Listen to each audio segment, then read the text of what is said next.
What if I told you that cricket's biggest rivalry, England versus Australia, the Ashes, exists because one man cheated his way into a run-out? What if I told you that the same man once set a bowler's shoes on fire, allegedly kidnapped a rival player, and got away with almost all of it because he was simply too good at cricket to punish? His name was William Gilbert Grace. History calls him the father of cricket. And today we're telling his full story, the genius, the records that still sound made up, and the controversies they don't put in the textbooks. Hey everyone, welcome back to PrimeTime Sports. I'm your host, and today we're traveling back to Victorian England to meet the man who didn't just play cricket, he basically built the sport we watch today. If this is your first time here, hit subscribe. We cover cricket legends, current match breakdowns, and everything happening in the cricket world. This is going to be a long one, so settle in. Let's get into it. William Gilbert Grace was born on July 18, 1848, in Downend, a quiet village near Bristol, England. He was one of 9 children, and the Grace family was, frankly, obsessed with cricket. His training ground wasn't some fancy academy, it was the family orchard. Under the eye of his uncle, Alfred Pocock, young Grace spent hour after hour practicing his batting and bowling. No video replays. No modern bats. Just repetition, discipline, and an uncle who clearly knew talent when he saw it. Here's something interesting about Grace's mindset. He genuinely believed cricketers weren't born with talent, they were made through practice. Ironic, considering he turned out to be one of the most naturally gifted athletes the sport has ever seen. There's also a quirky detail about how he became such a brilliant fielder and thrower. As a kid living in the countryside, one of his hobbies was throwing stones at crows to scare them off farmland. He always said that's where he built the arm strength and accuracy that made him a fantastic outfielder later on. By age 15 he was already smashing centuries against full-grown men in non-first-class matches. At 16 in 1865, he made his first-class debut for the Gentlemen of the South. His numbers that day? Not impressive, 0 and 4 with the bat. But he also took 7 wickets bowling underarm, the style of the era before bowlers switched to overarm. It was a quiet start. Nobody could have predicted what came next. Here's something that sounds almost impossible by modern standards. Grace was training to become a doctor at the same time he was becoming cricket's first superstar. He studied medicine, eventually qualifying as a physician, and ran his own general practice in Bristol throughout most of his career. Imagine treating patients during the week and then walking out to smash a triple century on the weekend. There's a famous old joke from that era. A patient shows up and asks, "Is Dr. Grace in?" The receptionist replies, "Of course he's in, he's been batting since lunchtime on Tuesday." That's the level of legend status he had achieved, even while he was still alive and practicing medicine. What's wild is that being a doctor technically made him an amateur cricketer, not a professional. And that label, amateur versus professional, is about to become a huge part of this story. Let's get into the stats because they genuinely sound exaggerated even though they're real. Across a 44-season career spanning from 1865 to 1908, that's a record-equaling span for the longest first-class career ever, Grace scored more than 54,000 runs. He hit somewhere around 126 centuries. With the ball he took close to 2,800 wickets. And in the field he completed over 870 catches. Think about that for a second.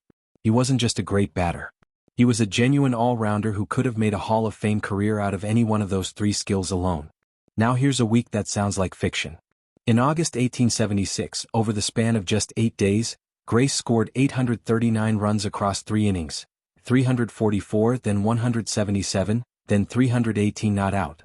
That 344 wasn't just a big number, it was the first ever triple century in first-class cricket history, breaking a record that had stood since 1820.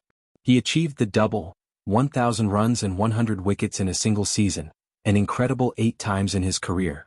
The first time anyone had ever done that double in the same season was Grace himself, back in 1873. In 1880, at the very first Test match ever played on English soil at the Oval, Grace walked out and scored 152 runs, the first ever Test century by an England batsman. He was already 31 years old at the time, well past what most players today would call their athletic peak. And remember, he played most of his career on rough, unpredictable, borderline dangerous pitches, with virtually none of the protective gear modern batters take for granted. No helmets. Minimal padding. Just timing, technique, and nerve. Cricket writer John Arlott summed it up simply: Grace created modern cricket. Now here's where the story gets interesting. Because the most famous rivalry in cricket, England versus Australia, the Ashes, exists in part because of something Grace did that most people today would call straight up unsporting. It's 1882. England are playing Australia at the Oval, in what becomes one of the most famous test matches in history. During the match, Australian batsman Sammy Jones steps out of his crease after a delivery, assuming the ball was dead, basically just doing a bit of pitch maintenance like patting down a divot. Grace, fielding nearby, didn't see it that way. He grabbed the ball, whipped off the bails and appealed for a run out. The umpire, by the letter of the law, had no choice but to give it. Jones was out. It was completely legal. It was also, by the unwritten rules of sportsmanship at the time, considered a pretty cheap shot. The Australian players were furious, none more than their fast bowler, Fred, the Demon Spofforth. He stormed into the England dressing room and reportedly called Grace a bloody cheat to his face, tearing into him for several minutes straight. His parting line was simple: "This will lose you the match." And then Spofforth backed it up. Fired up with pure rage, he produced one of the greatest bowling performances in Test history, 7 wickets for 44 runs, and bowled England out for just 77 runs in a match they were heavily expected to win. England's shocking loss that day was so devastating that a satirical mock obituary was published in a London newspaper, mourning the death of English cricket, and joking that the ashes of English cricket would be taken to Australia. That joke is the entire reason the Ashes exists as a concept today. So yes, arguably the greatest rivalry in the history of the sport was sparked at least partly by a piece of gamesmanship from W.G. Grace. That wasn't the only time Grace bent the rules in his favor. There's a well-documented story where Grace was clean bowled, completely out, and instead of walking off he calmly walked back, picked up the bails, replaced them on the stumps himself, and turned to the umpire and reportedly said something like, "Sorry old chap, but they have come to see me bat, not you umpire."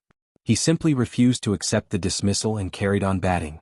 Now, accounts of exactly how often this happened, and how seriously to take some of these stories, vary. Cricket historians admit a lot of these tales have been exaggerated or retold over the decades, and it's hard to separate fact from folklore at this point. But the reputation was absolutely real. Grace was widely known, even by his own teammates and friends, for being utterly relentless about getting his way on the field. As one of his own longtime friends, Lord Harris, admitted, his gamesmanship added to the fund of stories about him. An Australian newspaper in 1874 put it bluntly, "We thought him too apt to wrangle, in the spirit of a duodecimo lawyer over small points of the game." In other words, cricket's greatest legend was also cricket's greatest rules lawyer. Here's where things get even messier. Remember how Grace was technically an amateur, because his real job was medicine? In reality, Grace is widely believed to have earned more money from cricket than any professional player of his era, all while officially being classified as unpaid. Historians later coined a term for this exact situation, being a shamateur. He would reportedly refuse to tour or play unless some form of expenses or appearance payment was arranged, payments that conveniently added up to far more than what actual professional players earned for the same work. By the time he was secretary of the London County Cricket Club later in his career, he was reportedly paid a salary nearly double what top professional players earned. This created real tension. Professional cricketers, guys who depended on the sport for their actual livelihood, were getting paid a fraction of what cricket's biggest amateur was quietly pocketing. And it wasn't just about money. There's a notorious story involving a cricketer named Billy Midwinter. Midwinter was an Australian player who had also previously played for an English county. During one tour, Grace and his brother essentially intercepted Midwinter. Some accounts describe it almost like a kidnapping, and pressured him into playing for Gloucestershire, the Grace family's county team, instead of joining the Australian touring side as planned. It caused a genuine diplomatic-style incident between the teams. To be fair to Grace here, historical accounts of this story vary quite a bit in how dramatic they make it sound, and it's one of those cricket legends where the truth has probably been polished over the last 150 years. But the core of it, Grace using his influence and stubbornness to bend a situation his way, fits the pattern of everything else we've covered so far. Visually, Grace was impossible to miss. Standing well over 6 feet tall, with a massive, iconic beard, he became one of the most recognizable human beings in all of Victorian England, not just in sport, in everything. Some historians argue he was effectively England's first true sporting celebrity, in an era before mass media even existed in the modern sense. Early in his career, before the weight gain of later years, he was actually a remarkably athletic figure, a fast runner and even a champion 440-yard hurdler in his youth. He was also, by every account, fiercely and relentlessly competitive, sometimes to a fault. He and his brother Grace were both known for being loud, boisterous, and constantly chirping at opponents on the field, what the Victorians called chaffing. It's basically the 1870s version of modern-day sledging. Despite all the controversy, those who knew him personally often described a softer side, genuine warmth toward his family, a soft spot for children, and according to some accounts, quietly forgiving medical bills for poor patients who couldn't afford to pay him. So which version is the real Grace? The ruthless competitor who'd bend any rule to win, or the beloved local doctor with a generous heart? Honestly, probably both at the same time. That contradiction is a huge part of why he's remained such a fascinating figure for over 150 years. Grace's career didn't end in a blaze of glory, it faded out gradually the way most legendary careers eventually do. He played his last Test match in 1899 at the age of 50. He continued playing first-class cricket for years afterward, eventually making his final first-class appearance in April 1908, at age 59, for the Gentlemen of England against Surrey at the Oval. He scored 15 and 25.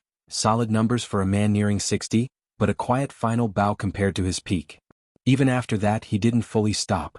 His very last competitive game of any kind came in 1914, just a week after his 66th birthday, playing minor club cricket. He scored an unbeaten 69. At 66 years old. Grace passed away on October 23, 1915, at age 67, during the dark early years of the First World War. Many at the time felt his death symbolically marked the end of an entire era, not just for cricket but for the Victorian world he had embodied for nearly half a century. So why, more than a century later, are we still talking about him? Because Grace is widely credited as the man who essentially invented modern batting technique. Before him, batters generally specialized, they were comfortable in certain areas of the field, against certain types of bowling. Grace was the first to consistently bat well on both the front foot and back foot, scoring freely on both the offside and leg side. That versatility is now the baseline expectation for every professional batter in the world. After his death, the cricket world didn't just mourn quietly, they built permanent monuments to him. The W.G. Grace Memorial Gates were installed at the St. John's Wood Road entrance of Lord's Cricket Ground in 1923, and they still stand there today, one of the most iconic entrances in world sport. In 1963, Wisden, cricket's most respected publication, named him one of the 6 giants of the Wisden century, in their 100th anniversary edition.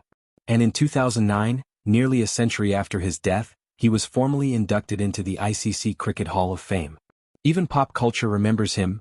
Grace famously appears as the face of God in Monty Python and the Holy Grail, which says a lot about just how deeply embedded he became in British cultural memory, far beyond just the cricket world. So how do we sum up W.G. Grace? He was, without serious argument, the greatest cricketer of his era, and arguably the single most influential figure in the sport's entire history. He didn't just play the game at an elite level for over 4 decades, he shaped how the game would be played by everyone who came after him. But he was also stubborn, fiercely self-interested, occasionally happy to bend both the rules and the truth in his own favor, and quietly making far more money off the game than the amateur label ever let on. Cricket historians still argue about this balance today. Was he the noble father of cricket, or a brilliant but ruthless operator who simply never got caught in any way that mattered? The honest answer is probably, he was both at the exact same time, and that complexity is exactly why his story has survived for over 150 years. W.G. Grace didn't just play cricket. He built its foundations, wrote its unwritten rules, and then broke quite a few of them himself. If you made it this far, let me know in the comments. Should we call him a legend, a cheat, or both? And who should we cover next? Don Bradman? Gary Sobers? A modern-day great? If you enjoyed this video, hit subscribe and turn on notifications so you don't miss the next one. This has been PrimeTime Sports. Until next time.